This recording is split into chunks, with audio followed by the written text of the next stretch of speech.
Hey folks, wanted to pop in quickly today to talk a little bit about old vines. And the reason why I'm bringing it up is that today I'm opening this delicious and affordable, I think it was only $18 at my local bottle shop, but it's a 2020 Vino Branco from Portugal. And I tried it during a tasting at the bottle shop and it was so delicious. And what really intrigued me about this wine is that it is utilizing grapevines that were planted 120 to 140 years ago, they were saying at the bottle shop. And I think it's really rare to find a wine, especially at this price point, that has those old vines. And so wanted to just discuss what old vines are, and kind of when you see that term on a label, you'll know kind of what you're getting yourself into as a wine consumer. So very similar to natural wines, there's no legislation or rules behind who can call their wine, coming from old vines. There's no official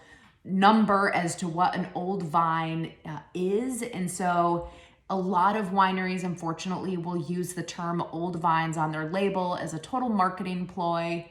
Like I said, very similar to natural wines, but I would say it's safe to say that a old vine would be something 50 plus years old. And you can, of course, argue with me on that in the comments. I would love to start a discussion. But yeah, I would say anything over 50 years, you're looking at an old vine planting. And what's really unique about old vines is that, there's a lot of ways in which they will make a wine more complex. They yield lower fruit. And so that fruit is going to be more flavorful. But what really is interesting with old vines is that over time, as the vines age, they're gonna burrow deeper into the different layers of soil and rock in order to find nourishment and water, especially in drier climates. And so what that results in is a more complex wine that's more terroir driven and, kind of has all these different soil types that it's pulling from.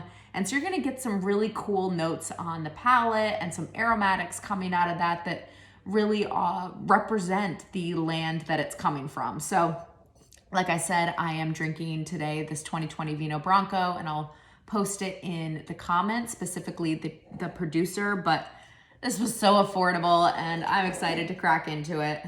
And I actually am just gonna Corvin this because I only want a little today. It's actually, despite the fact that it's a white wine, it's a 14% ABV. So I think this will actually age really nicely. So I'm gonna savor this bottle over time, but let's give it a whirl.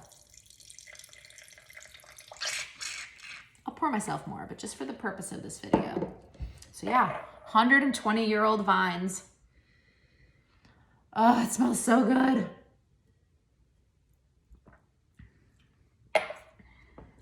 There's so much texture on the palate here, and there's so many aromatics and flavors coming out of this. It's literally a party in my mouth, but I won't go into too much detail, but I hope this was a really helpful overview on what old vines are capable of and why you should seek out old vine wines that, like I said, maybe 50 years plus. Otherwise, you might be getting a boxed wine from California that says it's old vines and it might only be 10. I don't know what to tell you, but yeah, use your best judgment, and I hope you explore some more old vine wines. And that's it. Okay, bye.